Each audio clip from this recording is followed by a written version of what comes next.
দীঘার মন্দারমণিতে শুটিং করতে গিয়ে জলে ডুবে মৃত্যু হলো অভিনেতা রাহুল অরুণোদয় ব্যানার্জির।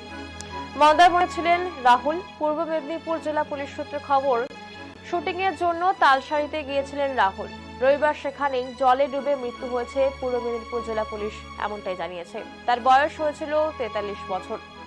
ভোলে বাবা পার কারেগা ধারাবাহিকের শুটিং করছিলেন 43 বছরের অভিনেতা।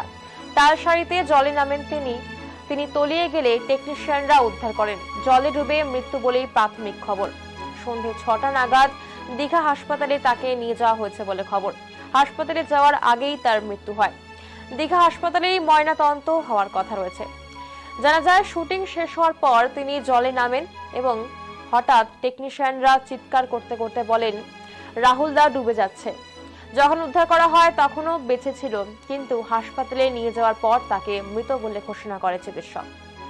উল্লেখ্য, 1983 সালের 16 অক্টোবর জন্মগ্রহণ করেন রাহুল অরুণোদয় ব্যানার্জি। অভিনয় জীবনে তিনি প্রায় 450টি নাটকে কাজ করেছেন। তার অভিনীত প্রথম চলচ্চিত্র চিরদিনই তুমি যে আমার বক্স অফিসে ব্যাপক সাফল্য অর্জন করে। বাণিজ্যিক এবং মূলধারা সিনেমা উভয় ধারাতেই সমানভাবে নিজেকে প্রতিষ্ঠিত করেছিলেন তিনি।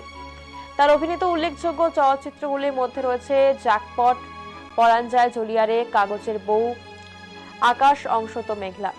ব্যক্তিগত জীবনে 2010 সালে অভিনেত্রী প্রিয়াঙ্কা সরকারকে বিয়ে করেন। 2017 সাল থেকে তারা আলাদা থাকতে শুরু করেন এবং পরে বিচ্ছেদ হয়। তাদের একমাত্র সন্তান সহজ। সম্প্রতি সহজ কথা নামে একটি পডকাস্ট শুরু করেছিলেন রাহুল, যা বেশ আলোচিতও হয়।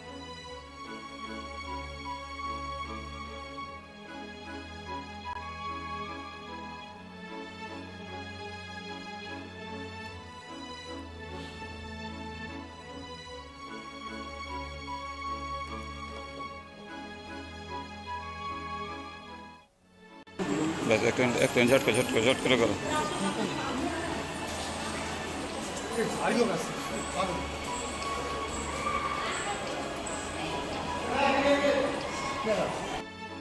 बस एक झटके करो।